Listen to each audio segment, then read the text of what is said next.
आगे NEET paper leak मामले से जुड़ी बड़ी खबर आपको बता दें। संजीव मुखिया को लेकर एक और खुलासा हुआ है। नीट पेपर लीक मामले में बड़ा खुलासा। 4 मई तक कॉलेज आया था संजीव मुखिया। नीट परीक्षा वाले दिन से ही वो गायब हुआ है। संजीव मुखिया 4 मई को जो है वो कॉलेज आया था। आपको बता दें कि 5 मई को नीट की परीक्षा हुई थी। नालंदा के उद्यान महाविद्यालय में काम करता है संजीव मुखिया। टेक्निकल असिस्टेंट के पद पर कार्यरत है और संजीव मुखिया 10 मई को आखिरी बार छुट्टी के लिए आवेदन दिया था और उसके बाद से ही वो गायब है।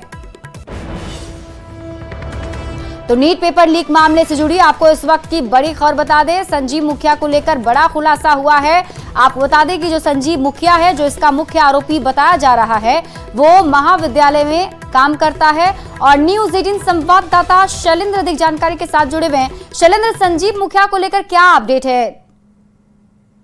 देखिए, संजीव मुखिया फिलहाल अभी एक तरीके से कहा जा सकता है कि वो फरार है और खास तौर पर उसने अब जहां वो नौकरी करता है उस जगह पर उसने आवेदन दिया था और जब वो कई दिनों तक नहीं पहुंचा, उसके बाद नूरसराय हॉर्टिकल्चर महाविद्यालय जो है उसके द्वारा एक नोटिस जारी करके पूछा गया कि भाई आप कहाँ हैं। जिसके जवाब में उसने जो पत्र दिया है, उस पत्र में उसने कहा कि उसकी तबीयत खराब है, अचानक हॉस्पिटल में भर्ती होना पड़ा, इसके लिए वो पत्र आवेदन नहीं दे सका और कॉलेज भी नहीं आया। और अब उसके बाद उसने 18 तारीख को एक पत्र दिया जिसमें 6 मई से लेकर के अगले महीने के 5 तारीख तक की छुट्टी का आवेदन दिया उसने। तो कुल मिला के कहा जा सकता है कि एक तरीके से ये आखिरी पत्र उसके द्वारा जो हॉर्टिकल्चर कॉलेज है नूरसराय में वहां दिया गया संजीव मुखिया के द्वारा। और खास तौर पर संजीव मुखिया को लेकर के जो अभी तक चर्चाएं हैं, जो बातचीत है कि संजीव मुखिया फरार है, कहाँ है इसकी जानकारी फिलहाल किसी को नहीं है। लेकिन जिस कॉलेज में वो कार्यरत है महाविद्यालय में, उस महाविद्यालय में जब उसे नोटिस दिया गया तो उसने 18 तारीख को एक पत्र जरूर दिया और उसने छुट्टी की अपील की। जी ठीक है, बहुत बहुत शुक्रिया तमाम जानकारी के लिए शैलेंद्र। तो नीट पेपर लीक मामले को लेकर मंत्री जयंत राज ने कहा है कि जांच जारी है, जो भी दोषी होगा वो बचेगा नहीं। उन्होंने कहा कि जो हल्ला कर रहा है सुई उसी की तरफ घूमेगा। जांच अच्छे तरीके से हो रही है, जो भी उससे संबंधित एजेंसी है उसको जांच कर रहा है। आपको एजेंसियों को जांच करने के क्रम में इस पे कोई बातचीत नहीं करना चाहिए लोगों को, लेकिन जो भी दोषी होंगे वो बचेंगे नहीं। मान लीजिए जिनने भी ये इस तरह का किया है, पॉलिटिशियन के साथ तो फोटो लोग खिंचा ही लेते हैं, हम कहीं जाते हैं, आप कहीं जाते हैं, फोटो तो लोग खिंचा ही लेता है। फोटो वाला पॉलिटिक्स से कोई बहुत बड़ा बात नहीं है।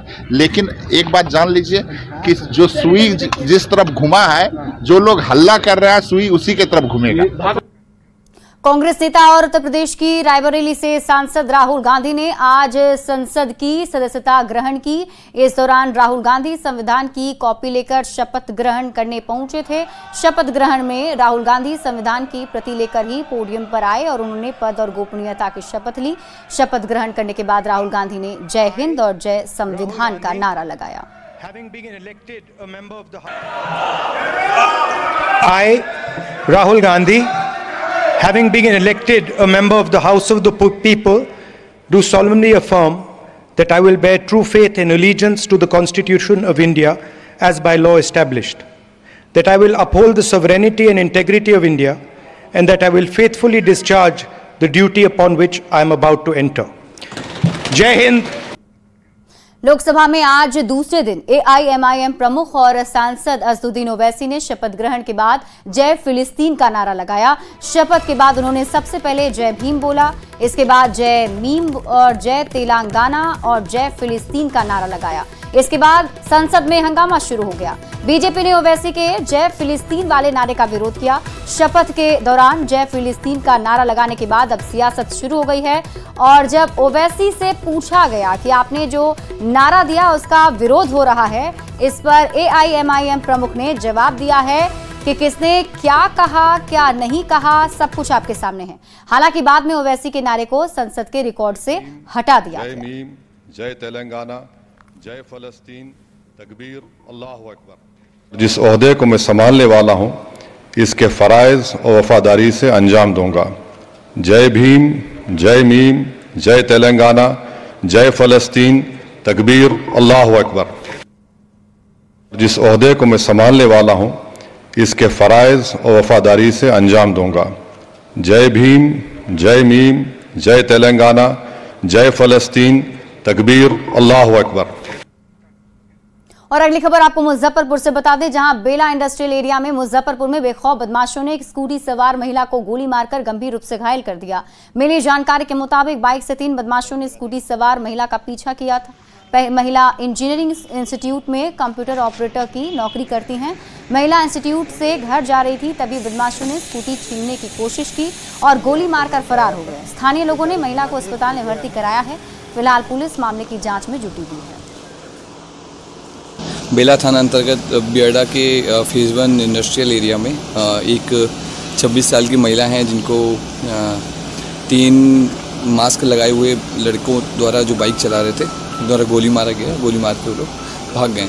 महिला अभी प्रशांत हॉस्पिटल में है, इलाज चल रहा है उसका, खतरे से बाहर है। रीजन कुछ पता चल पाएगा? रीजन अभी तक क्लियर नहीं है, इसमें अभी इन्वेस्टिगेशन होगा, उसमें ज़्यादा क्लियर हो पाएगा। गया में क्राइम ब्रांच का पुलिस बताकर एक शख्स से 2.5 लाख रुपए की ठगी का मामला सामने आया है। पीड़ित गोविंद लाल महतो ने बताया कि सिविल थाना के पास 2 बाइक सवार लुटेरों ने खुद को क्राइम ब्रांच का अधिकारी बताकर रोका और सोने चांदी की लूटकांड के झूठी घटना बताकर पहने हुए सोने की अंगूठी और चेन को उतारकर जेब में रखने की नसीहत दी और लुटेरों ने कागज में अंगूठी और चेन लपेट दिया। लेकिन कुछ दूर आगे चलने पर कागज में पत्थर के टुकड़े मिलने पर पीड़ित ने अज्ञात लुटेरों के खिलाफ थाने में केस दर्ज कराया है। एक अंगूठी, सोने का चैन, लॉकेट लगा हुआ 4 आना भर के, और वो जो है बोले कि एक कागज निकाले, बोले कि इसमें रखिए। वो अपने आप को क्या बता रहे थे? वो अपने आप को बताया कि हम क्राइम ब्रांच से हैं, जो क्राइम हुआ है जो उसी के लिए हमको ऊपर से ऑर्डर हुआ है, जो हम ड्यूटी में हैं। और आगे साहब का एक गाड़ी लगा हुआ है, जो वहाँ पर भी अगर रोकेंगे तो बताइएगा कि यादव जी हमको अभी चेक करके और उन्होंने ये हमको दिया है कागज सब खुलवा के। नवादा में जमीन विवाद में एक ही परिवार के 2 पक्ष आपस में भिड़ गए, जिसमें दोनों तरफ से कई लोगों को चोटें आई हैं। अभी एक पक्ष सदर अस्पताल में इलाज कराकर घर लौट रहा था कि तभी दूसरे पक्ष ने उन पर एसिड से हमला बोल दिया। इस घटना में महिला समेत कुल 3 लोग जख्मी हो गए। घायल का अस्पताल में इलाज चल रहा है। घायलों ने बताया कि 2 फीट छज्जा निकालने को लेकर विवाद हुआ था। वहीं पुलिस अब पूरे मामले की जाँच में जुट गई है। जमीन के बारे में सर, छज्जा जो निकला हुआ है ना, उसी 1.5 फीट छज्जा को मेरा तोड़ने का वो अपना तोड़ने के लिए तैयार था। हम लोग मेरा बोले कि हमारा छज्जा मत तोड़िए, तो उसी बारे में अपना फिर लाठी पटंग चला, उसी के बारे में तेजाब मिला। कै गो लगा? तेजाब 3 गो लगा। बेगूसराय से एक सनसनीखेज मामला सामने आया है। एक योग शिक्षक ने एक महिला का आपत्तिजनक वीडियो बनाकर पहले उसका यौन शोषण किया, फिर उसे अपने झांसे में लाकर उससे शादी कर ली और शादी के बाद 5 लाख रुपए दहेज मांगने लगा। जब महिला ने दहेज नहीं दिया तो उसने अपनी ही पत्नी को घर से धक्के मारकर बाहर निकाल दिया। पीड़ित महिला ने सिंघौल थाने में FIR दर्ज कराई है। पुलिस का कहना है कि जाँच के बाद ही पूरा मामला साफ हो पाएगा। आया था और मुझे कुछ पानी में मिला के दे दिया था और वहीं पे मेरा गलत वीडियो वायरल किया था। हम बेहोश हो गए थे। उस दिन से ये अपने साथ ही रखने लगा मुझे। जहाँ तहाँ बेगूसराय से बाहर ले जाके रखता था, फिर बेगूसराय लाता, कभी इस शहर कभी उस शहर। मुझे बराबर जो गलत वीडियो बनाया था वो वायरल की धमकी देके ये मुझे अपने साथ लेता है। मुफस्सिल थाने में इस तरह का मामला संज्ञान में आया है, जिसके भी हम लोग जाँच कर रहे हैं। जांच में जो भी आते हैं दर्ज बहुत लोगों से बताया जा रहा है। किस तरह का मामला दर्ज किया गया है? ये यौन शोषण से संबंधित मामला है। अगली खबर राजस्थान के बूंदी से है, जहां 7 समंदर पार फिलीपींस से शादी रचाने एक लड़की इंडिया पहुंच गई। फिलीपींस से आई विदेशी लड़की मैरी ने राजस्थानी युवक मुकेश शर्मा के साथ हिंदू रीति रिवाज को लेकर फेरे लिए और शादी रचाई। बताया जा रहा है कि फेसबुक के जरिए मेल मुलाकात के बाद दोनों एक दूसरे को दिल दे बैठे थे और शादी के बंधन में बंध गए। इस अनोखी शादी में बिंदोरी इलाके के महिला और पुरुषों ने जमकर डांस कर शादी को यादगार बना दिया। इस दौरान विदेशी दुल्हन भी परिवार वालों के साथ ढोल नगाड़े पर ठुमके लगाती नजर आई। दोनों कपल्स ने मीडिया से बातचीत करते हुए कहा कि 14 साल पहले शुरू हुई फेसबुक पर चैटिंग आज शादी में तब्दील हो गई है। वे दोनों इस मौके पर बहुत खुश हैं। राजस्थान के सिरोही में बिजली कटौती को लेकर आक्रोशित लोगों का गुस्सा कुछ इस कदर फूटा कि लोग बिजली विभाग के सामने अनोखा प्रदर्शन करने पहुंच गए। किसान बिजली विभाग के कार्यालय के दरवाजे पर ढोल नगाड़ों के साथ पहुंचे और प्रदर्शन करने लगे। तस्वीरों में आप देख सकते हैं किस तरह किसान अपनी नाराजगी जता रहे हैं। किसानों का कहना है कि अधिकारियों की नींद खोलने के लिए उन्होंने ढोल नगाड़े के साथ अनोखा प्रदर्शन किया। बताया जा रहा है कि जब अफसर बाहर निकले तो किसानों ने फ्यूज निकालकर प्रदर्शन किया।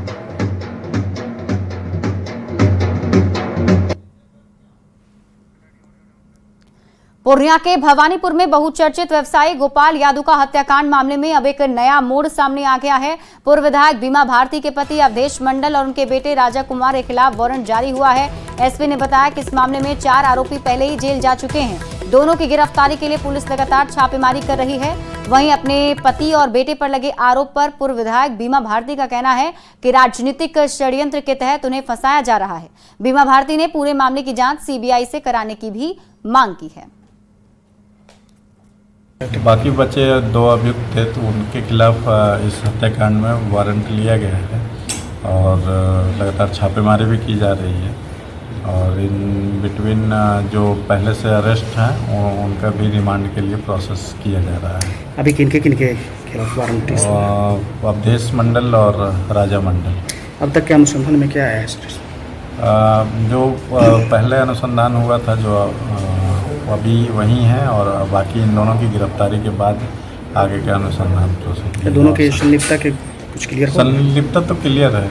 अभी तक का जो अनुसंधान हुआ है उस आधार पे दोनों की संलिप्तता क्लियर है। इसी कारण से वारंट भी मिला है। जब पुनः घोषणा हो गया कि रुपौली में चुनाव होगा और इसके बाद राजनीति के तहत जो है कि हमारे बेटा को फंसाया गया कि 5 लाख का सुपारी लेकर के उसको हत्या किया गया। जो विशाल यादव है, विशाल उसको भी जो है कि जबरदस्ती उठा करके पुलिस लाया, जबकि वो बच्चा वहाँ मंदिर में पूजा कर रहा था उस टाइम। हजारीबाग में बढ़ते साइबर अपराध पर नकेल कसने के लिए एसपी कार्यालय में साइबर अपराध थाना का शुभारंभ किया गया। मौके पर पहुंचकर एसपी ने थाने का उद्घाटन किया है और इस दौरान उन्होंने लोगों से कहा कि सतर्क रहें और किसी भी तरह का ओटीपी किसी से भी शेयर ना करें और फर्जी कॉल आने पर पुलिस को सूचित करें। थाना का एक्चुअली साइबर का जितना भी फ्रॉड केस होता था तो उसमें दिक्कत होती थी कि उस क्षेत्र के विभिन्न थानों में FIR दर्ज किया जाता था। अब है कि स्पेशली ये साइबर थाना सिर्फ साइबर के लिए है तो जाहिर सी बात है कि उसके अनुसंधान में गुणवत्ता आएगी और लोगों को भी सहूलियत होगी कि चलो भाई हमारा फ्रॉड हुआ है तो उस थाने में जाना है, रिपोर्ट करना है और उसमें जितने भी पदाधिकारी रहेंगे उनका सिर्फ और सिर्फ काम साइबर से रिलेटेड जो भी केसेज है उसका अनुसंधान करना है। सरायकेला के दिनाई गांव के पास न्यूज 18 की खबर का बड़ा असर हुआ है। बीजेपी नेता और समाज सेवी विनोद राय ने अपने फंड से स्कूल के पास खराब चापाकल को दुरुस्त करवाया है। चापाकल बनने के बाद अब गांव के लोगों को गंदे पानी से मुक्ति मिल जाएगी। स्कूल के शिक्षक बताती हैं कि पहले बच्चे नाले के गड्ढे से पानी पीते थे लेकिन अब चापाकल का पानी पी रहे हैं। जी लगभग काफ़ी दिनों से, लगभग 5-6 महीने से चापाकल हमारी ख़राब थे, जिसमें से बच्चों को बहुत सारी समस्या हो रही थी। बच्चे गड्ढे के पानी पी रहे थे तो इसमें अब तो वर्षा का सीजन आ गया है, बारिश वारिश हो जाती तो बच्चे को काफ़ी दिक्कतें होती पानी होने के लिए, लेकिन अब बन गया है तो इसके लिए मैं आपको बहुत बहुत धन्यवाद देना चाहती हूँ और हाँ न्यूज़ 18 को मैं धन्यवाद देना चाहती हूँ। ये आपने हमारे बच्चों के लिए बहुत अच्छा कदम उठाया। आज चापाकल बन गया है, बच्चे अभी यहीं से पानी पियेंगे। पहले तो गड्ढा से पानी लाकर पीते थे, अभी तो समस्या नहीं है और बच्चे का दिक्कत भी नहीं है। इसमें पहले चेकबोल लगा, चेकबोल के बाद प्लेंजर लगा, प्लेंजर लगाने के बाद उसके बाद 2 वाशर लगा, वाशर लगाने के बाद नट बोल्ट लगा और होल्डिंग मशीन लाना पड़ा। होल्डिंग मशीन चौका से लाया और होल्डिंग करवाया, करवाने के बाद चापाकल बनवाया। बहुत जर्जर था ये, बहुत चापाकल का बहुत हालत खराब। देखिए कुछ जानकारी हमको मिला कि साउडी में के विद्यालय है जहाँ के बच्चे जो है कि मैंने किसी डोभा का पानी पी रहे हैं, ऐसे वीडियो हमको देखने को मिला। उसकी सूचना मिलते ही तत्काल हम लोग तुरंत वहाँ पर चापानल मरम्मती करने के लिए टीम को भेजें और वहाँ का टीम पहुँचा और चापानल को जो भी उसकी जो असुविधा है उसको दूर करके बढ़िया से उसको मरम्मती करके बनाया जा रहा है ताकि वहाँ के बच्चों को स्वस्थ जल मिल सके। भागलपुर में